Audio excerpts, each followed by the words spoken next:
और चलिए अब सीधे रुख करेंगे बड़ी खबर की और। लखनऊ से ये खबर सामने आ रही है जहां पर मुख्यमंत्री योगी आदित्यनाथ ने मालेगांव ब्लास्ट मामले पर आए फैसले के बाद एक पोस्ट किया है। उन्होंने लिखा कि इस निर्णय से कांग्रेस का चरित्र उजागर हुआ है। करोड़ों सनातनियों की छवि कलंकित की थी कांग्रेस ने। साधु संत स्वयंसेवकों की छवि बिगाड़ी गई। भगवा आतंकवाद जैसे झूठे शब्द कांग्रेस ने गढ़े। तो ये पोस्ट मुख्यमंत्री योगी आदित्यनाथ का सामने आया है। लगातार इस फैसले के बाद से भारतीय जनता पार्टी जो है वो कांग्रेस पर हमलावर है।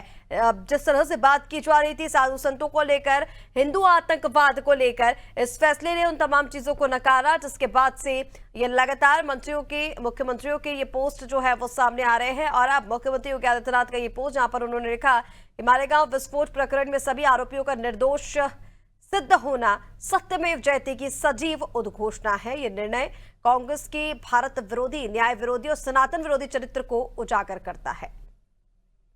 और चलिए इसी पर ज्यादा अपडेट्स के लिए हमारे साथ लखनऊ से संवाददाता अश्विनी जुड़ गए हैं।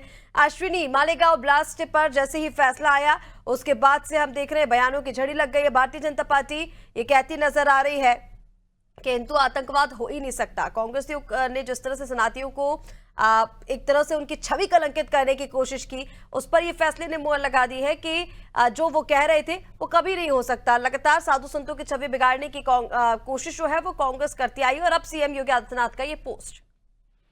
बिल्कुल निश्चित तौर पे देखिए, जिस तरीके से कल फैसला आया मालेगांव ब्लास्ट को लेकर और सभी आरोपियों को निर्दोष सिद्ध किया गया है, तो ये कहीं ना कहीं एक सनातन हिंदुत्व की जीत भी मानी जा रही है। और लगातार कल के फैसले के बाद जितने भाजपा के शीर्ष नेतृत्व के लीडर हो, चाहे वो अमित शाह हो, चाहे वो उत्तर प्रदेश के मुख्यमंत्री योगी आदित्यनाथ हो, सभी ने एक तरीके से हिंदू आतंकवाद की जो शब्द की शुरुआत हुई थी, क्योंकि जब मालेगांव ब्लास्ट हुआ था उसके बाद पहली बार देश में इस शब्द को सुना कि हिंदू आतंकवाद, और उसके बाद कहीं न कहीं लगातार उस टारगेट भी किया जा रहा था। लेकिन अब कोर्ट के फैसले आने के बाद अब जो भारतीय जनता पार्टी के शीर्ष के लीडर हैं वो लगातार अब इस मामले को उठाते हुए सरकार, विपक्ष यानी कि खासतौर पर कांग्रेस को घेर रहे हैं और कई मुद्दों पर उन्होंने सवाल खड़े किए हैं कि जिस तरीके से ये हिंदू आतंकवाद बनाकर सनातनियों को बदनाम करने की कोशिश की थी, जिसमें मुख्य रूप से जो आरोपी बने थे वो साध्वी प्रज्ञा थी। उनके साथ किस तरीके का यातनाएं हुई, किस तरीके से उन्होंने संघर्ष किया, और जब कोर्ट से उनको स्पष्ट रूप से उनको जो है कोई साक्ष्य न मिलने पर पूरी तरीके से बरी किया गया, उसके बाद से अब भारतीय जनता पार्टी के शीर्ष नेतृत्व कांग्रेस को एक बार फिर कटघरे मिलाकर खड़े कर दिए हैं। और उन्होंने कहा कि हिंदू कभी आतंकवादी हो नहीं सकता है। और जिस तरीके से भगवा का आरोप लगा था कि ये भगवा के लोग जो हैं ये आतंकवाद देश के अंदर फैला रहे हैं और कहीं न कहीं सनातनियों को बदनाम करने की कोशिश की गई थी।